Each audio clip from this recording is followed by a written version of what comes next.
Alright, in this video I'm going to do two examples of multiplying polynomials. And really, anytime we multiply polynomials, no matter how many terms are in each polynomial, we're really going to use the property of distribution. And whenever we distribute, we just have to multiply each term in one of the polynomials by each term in the other polynomial.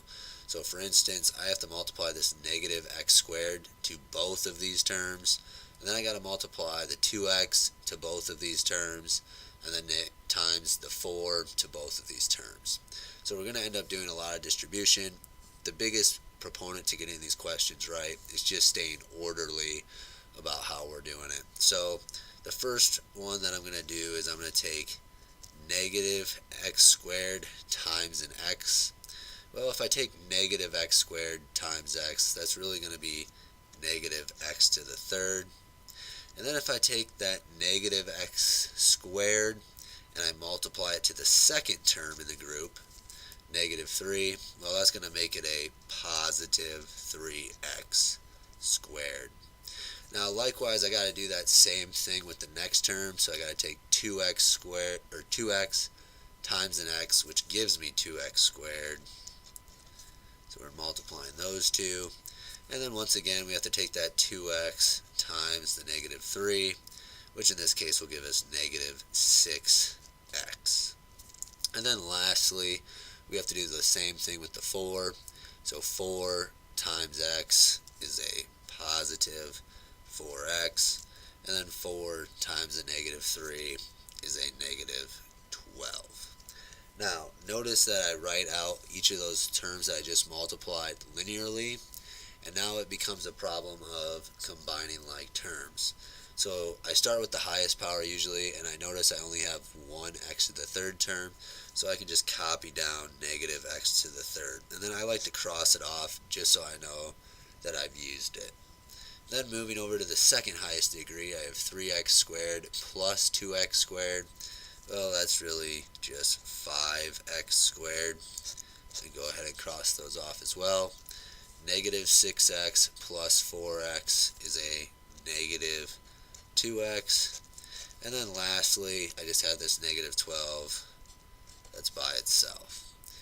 I have no like terms, so my problem is fully simplified, and that would be the answer to number 1. Alright, going ahead and looking at a second example here. Here we have 3 different polynomials being multiplied together. So we can just simply start with 2 of them. Let's first multiply these 2 together. And once again, when we multiply these polynomials together, we have to do it with distribution. So I'm first going to take x times x, which is x squared.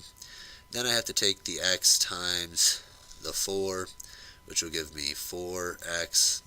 And then I have to take well, I've used x twice. Then I have to take negative 1 times x, which is negative 1x.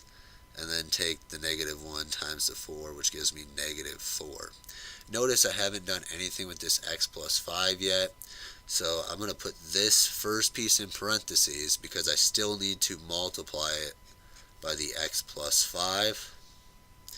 And before I multiply it by x plus 5, I'm going to want to simplify this product that I just got when I multiplied the first 2 binomials. So for instance, I can leave the x squared the same because there's only one of them. However, 4x minus 1x is 3x, and then minus 4, and then I want to multiply that by x plus 5. And then once again, whenever I multiply 2 polynomials, I'm still just using the distribution property. So I'm taking x squared times x, well, that's x to the third.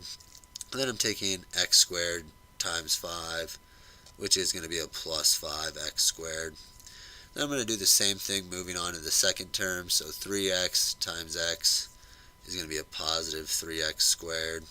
And then 3x times 5 is going to be a positive 15x. And then lastly, moving over to the negative 4, negative 4 times x, well, that's just negative 4x. And then negative 4 times 5 is a negative 20. Now lastly, the last thing I need to do is just combine like terms. Once again, I only have one x to the third term, so I'm just going to leave it as x to the third. Then I can combine the two x squared terms, so 5x squared plus 3x squared is going to be a positive 8x squared.